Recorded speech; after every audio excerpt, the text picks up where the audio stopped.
Welcome to all of you dear students. आप मुझे किसी भी प्लेटफॉर्म पर सुन रहे हैं तो मैं अक्सर आप तक ऐसे लेसन पहुंचाने की कोशिश करता हूं जिनका हर स्टूडेंट को कुछ ना कुछ फ़ायदा हो। आज हम इंग्लिश का एक एसे करेंगे। तो एसे का टॉपिक है दी काउ। ये ऐसे अक्सर आपको प्राइमरी क्लासेस में भी पूछा जाता है, मिडिल क्लासेस में भी पूछा जाता है। तो कोशिश करें कि ये आप वर्ड बाय वर्ड याद करें और ज़बानी लिखने की कोशिश करें, और इस ऐसे से आप दूसरा ऐसे भी तरतीब देने की कोशिश करें। मैं आपको ये तरीका भी बताऊंगा कि आप एक ऐसे से दूसरा ऐसे कैसे लिख सकते हैं। तो ये आप काऊ का मीनिंग तो आप जानते हैं कि गाय। आप ये यहाँ एक गाय भी देख रहे हैं और इस गाय के साथ इस तरफ आपको इसके बारे में कुछ जानकारी भी दी गई है। किसी टॉपिक पे ऐसे लिखने का मकसद ये है कि उस टॉपिक पे आपको पूरी इन्फॉर्मेशन, पूरी जानकारी दी जाए। तो छोटी क्लासेस के लिए इतनी इन्फॉर्मेशन एक टॉपिक पर काफ़ी है। दी काऊ यानी गाय। काऊ इज़ ए पेट एनिमल। पहला इसने ये सेंटेंस जो लिखा हमने गाय के बारे में, काऊ इज़ ए पेट एनिमल। गाय कैसा जानवर है? एक पेट एनिमल है, यानी पालतू जानवर है। बहुत सारे जानवर ऐसे होते हैं जो हमारे घरों में नहीं पाले जा सकते, लेकिन जो हम घर में पालते हैं उनमें से एक जानवर जो है वो गाय है। तो आपने पहला सेंटेंस इसका याद रखना है, cow is a pet animal. It has many colours. और दूसरी इन्फॉर्मेशन आपको ये देनी ज़रूरी है कि गाय कई रंग की होती है। ये वही चीज़ें मैं आपको बता रहा हूँ जो आप गाय में देखते हैं, काऊ में आपको नज़र आती हैं कि गाय एक पालतू जानवर है। फिर इसके रंग बहुत सारे होते हैं। कौन कौन से? सम काउज आर ब्लैक। कुछ गायें जो हैं वो काले रंग की होती हैं। सम वाइट, कुछ सफ़ेद रंग की होती हैं। सम ग्रे, कुछ भूरे रंग की होती हैं। And some of mixed colour, और कुछ जो हैं वो मिक्स्ड कलर की होती हैं। जैसे आप ये गाय जो देख रहे हो ये भी मिक्स्ड कलर की है, यानी रंग बिरंगी गाय है। इसमें कुछ पोर्शन जो है, कुछ हिस्सा इसका जो है ब्लैक है, कुछ वाइट है। और इसी तरह मोर देन 2 कलर्स, यानी 2 रंग से ज़्यादा रंग की भी इसमें कलर हो सकते हैं। तो एक जानकारी आपने ये दी कि इसके कलर जो हैं वो एक से ज़्यादा भी हो सकते हैं और एक कलर की अलग अलग कलर में भी हो सकती है। It has 4 legs। इसकी 4 टांगें हैं। ये तो जो बड़ी क्लास के बच्चे हैं उनको ये लग रहा होगा कि ये तो हमें पता है, ये बताने की क्या ज़रूरत है।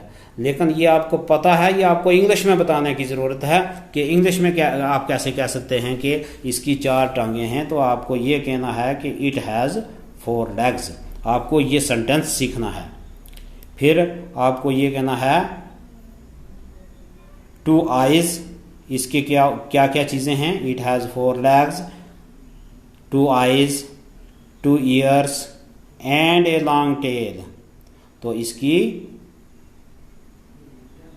4 टांगें होती हैं, 2 आँखें होती हैं, 2 कान होते हैं और एक लंबी दुम होती है। अब इसी तरह का सेंटेंस आपको और कोई कहना हो ताकि वो भी आप इंग्लिश में कह सको। ये 2 चीज़ें आपने इस आज के लेसन में सीखनी है। एक तो आपको काऊ के बारे में, गाय के बारे में ये पता लगा कि इसकी 4 टांगें, 2 आँखें, 2 कान और एक लंबी दुम होती है। अगर इसी तरह का दूसरा कोई सेंटेंस आपको लिखना हो कि आपने दुकान से 2 कापियाँ, 2 पेन और एक बड़ा रजिस्टर लाना है, तो आप इस सेंटेंस को वहाँ चेंज करके लिख सकते हो कि I have two by 2 notebooks, 4 books and a long register. कि मैंने दुकान से 2 कापियाँ, 4 किताबें और एक लंबा रजिस्टर लाना है, बड़ा रजिस्टर लाना है। तो ताकि आपको इंग्लिश के ये सेंटेंस छोटे छोटे कहने की प्रैक्टिस हो कि वो कैसे कहे जा सकते हैं। ये एक मकसद है आपको ये ऐसे लिखाने का, और एक ये है कि आपको गाय के बारे में जानकारी मिल जाए। फिर आगे लिखा है इट ईट्स ग्रास, ये घास खाती है। फोडर यानी दाला खाती है, जो और इसको हम फीड देते हैं वो खाती है। एंड ड्रिंक्स वाटर, और पानी पीती है। इट गिव्स अस मिल्क, ये हमें दूध देती है। It's milk is good for health, इसका दूध सेहत के लिए अच्छा होता है।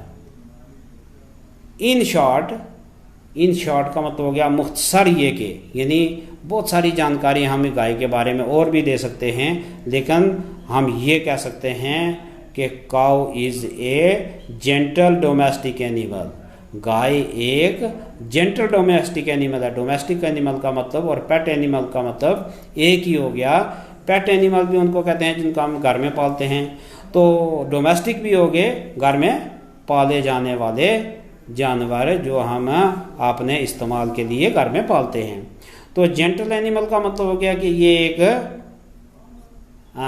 शरीफ जानवर है, यानी ये नुकसान नहीं पहुंचाता है। जैसे बहुत सारे जानवर ऐसे हैं कि जो फ़ायदा कम देते हैं, नुकसान ज़्यादा करते हैं, लेकिन गाय जो है ये जेंटल एनिमल है, ये यानी किसी को नुकसान नहीं पहुंचाती है।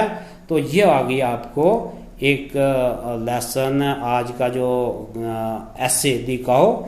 इसमें से आप कोई दूसरा ऐसे भी लिख सकते हैं। जैसे आपको दिखाओ के बजाय अगर यहाँ लिखा हो दी हर्स, अगर हर्स पे आपको ऐसे लिखना है तो आप उसको भी लिख सकते हैं horse is a pet animal. आप इसको लिख सकते हैं कि ये एक पालतू जानवर है। तो आप हर्स का भी लिख सकते हैं कि it has many colour, some horses are black, some white, some grey and some are mixed colour. ये उसकी और इसकी कॉमन एक चीज़ है, वो भी कई रंग का होता है, गाय भी कई रंग की होती है। तो it has 4 legs, 2 eyes, 2 ears and a long tail, ये भी लिख सकते हैं। ये भी उसमें और इसमें कॉमन है। आपको ऐसे आपने याद किया था दी का एग्जाम में पूछा गया दी हर्स, तो आपने ये लिख लेना है। तो उसके बाद आप ये भी लिख सकते हैं it eats grass, fodder and drinks water, ये भी उसकी और इसकी चीज़ कॉमन है। लेकिन अगर आप समझ के लिखोगे तो फिर इसके आगे आपने ये नहीं लिखना है। हर्स के ऐसे में इट गिव्स अस मिल्क, ये आप नहीं लिख सकते, क्योंकि घोड़ा हमें दूध नहीं देता है, उसका दूध इस्तेमाल नहीं किया जाता है, ना ही उसका दूध जो सेहत के लिए अच्छा है। तो आगे आप ये कह सकते हैं in short horse is a gentle domestic animal, ये भी आप लिख सकते हैं। आपको ये पता होना चाहिए कि आप ये ऐसे लिखते हुए कौन कौन सा सेंटेंस काऊ और हर्स के बारे में इकट्ठा लिख सकते हैं और कौन कौन सा इनका डिफरेंट है। तो जो ये सेंटेंस था कि इट गिव्स अस मिल्क, ये सिर्फ काऊ के लिए है। It's milk is good for health, ये भी इस काऊ के लिए है। ये आपने अगर हर्स वाला लिखोगे तो उसमें ये नहीं लिखना है, या आप सिर्फ काऊ के बारे में लिख सकते हो। अगर आप लिखो गोट के बारे में, तो गोट की और काऊ की बहुत सारी चीज़ें जो हैं वो कॉमन है, और दूध वाली भी कॉमन है। तो सिर्फ उसमें आपने ये एंड ए लॉन्ग टेल की जगह एंड ए शॉर्ट टेल, क्योंकि गाय की दुम लंबी होती है, घोड़े की दुम भी लंबी होती है, लेकिन गोट की दुम जो है वो उतनी लंबी नहीं होती है, एंड ए शॉर्ट टेल। तो फिर आपने ये ऐसे लिखना है, और आपको ये पता होना चाहिए कि कौन कौन सी चीज़ें इनकी इकट्ठी हैं और कौन कौन सी अलग हैं।